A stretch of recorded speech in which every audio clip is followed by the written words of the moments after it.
Good morning students. आज हम आपको चैप्टर 17 पढ़ाने जा रहे हैं, बाज और सांप।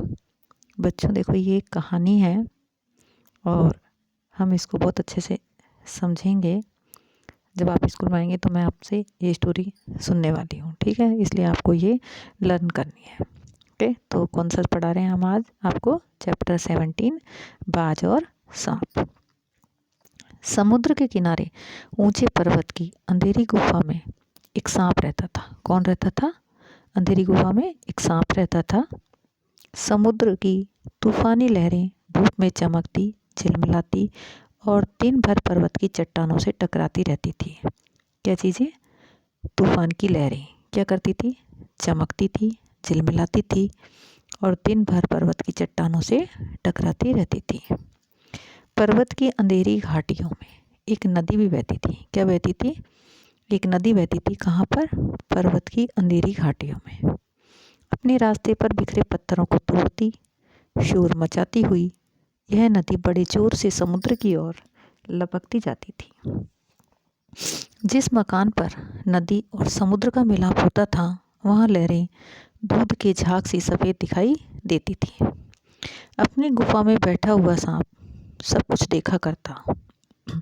लहरों का गर्जन, आकाश में छिपती हुई पहाड़ियाँ, टेढ़ी मेढ़ी बल खाती हुई नदी की गुस्से से भरी हुई आवाज़ें। कौन देखता था? एक सांप देखता था। कहाँ से? गुफा में से। वह मन ही मन खुश होता था कि इस गर्जन तर्जन के होते हुए भी वह सुखी और सुरक्षित है। कोई उसे दुख नहीं दे सकता। सबसे अलग, सबसे दूर वह अपनी गुफा का स्वामी है। स्वामी यानी कि मालिक है। ना किसी से लेना, ना किसी से देना। दुनिया की भागदौड़, छीना झपटी से वह दूर है। सांप के लिए यह सबसे बड़ा सुख था। एक दिन एकाएक यानी कि अचानक आकाश में उड़ता हुआ, खून से लथपथ एक बाज सांप की उस गुफा में आ गिरा। कौन आ गिरा था? एक बाज। उसकी छाती पर कितने ही जख्मों के निशान थे। पंख खून से सने थे और वह अधमरा सा यानी कि आधा जिंदा आधा मरा सा जोर शोर से हाँफ रहा था।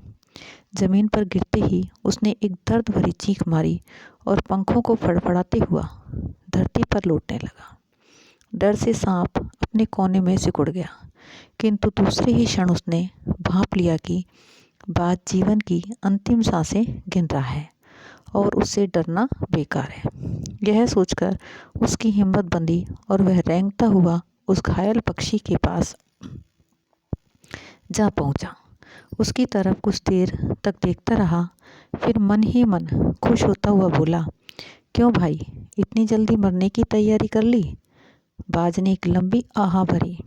ऐसा ही दिखता है कि आखिरी घड़ी आ पहुंची है, लेकिन मुझे कोई शिकायत नहीं है। मेरी जिंदगी भी खूब रही भाई, जी भरकर उसे भोगा है। जब तक शरीर में ताकत रही, कोई सुख ऐसा नहीं बचा जिसे न भोगा हो। दूर दूर तक उड़ानें भरी हैं, आकाश की असीम ऊंचाइयों को अपने पंखों से नाप आया हूँ। तुम्हारा बड़ा दुर्भाग्य है, तुम जिंदगी भर आकाश में उड़ने का आनंद कभी नहीं उठा पाओगे। सांप बोला, आकाश? आकाश को लेकर क्या मैं चाटूंगा? आकाश में आखिरी रखा क्या है? क्या मैं तुम्हारे आकाश में रेंग सकता हूँ? ना भाई, तुम्हारे आकाश तुम्हें ही मुबारक। मेरे लिए तो ये गुफा भली इतनी आरामदेह और सुरक्षित जगह और कहाँ होगी। सांप मन ही मन बाज की मूर्खता पर हंस रहा था। वह सोचने लगा कि आखिर उड़ने और रेंगने के बीच कौन सा भारी अंतर है। अंत में तो सबके भाग्य में मरना ही लिखा है। शरीर मिट्टी का है, मिट्टी में ही मिल जाएगा। अचानक बाज ने अपना झुका हुआ सिर ऊपर उठाया और उसकी दृष्टि सांप की गुफा के चारों ओर घूमने लगी। चट्टानों में पड़ी दरारों से पानी गुफा में टपक रहा था। सीलन और अंधेरे में डूबी गुफा में एक भयानक दुर्गंध फैली हुई थी, मानो कोई चीज वर्षों से पड़ी पड़ी सड़ गई हो।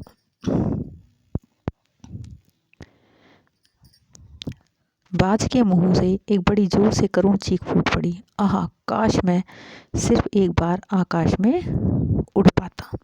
बाज की ऐसी करुण चीख सुनकर सांप कुछ सिटपटा सा गया।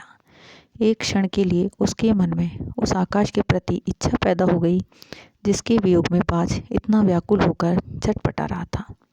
उसने बाज से कहा, यदि तुम्हें स्वतंत्रता इतनी प्यारी है तो इस चट्टान के किनारे से ऊपर क्यों नहीं उड़ जाने की कोशिश करते हो सकता है तुम्हारे पैरों में अभी इतनी ताकत बाकी हो कि तुम आकाश में उड़ सको, तो कोशिश करने में क्या हर्ज है।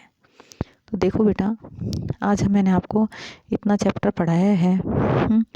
आगे हम जो चैप्टर पढ़ेंगे कल हम इसको कंटिन्यू रखेंगे, ठीक है। ओके।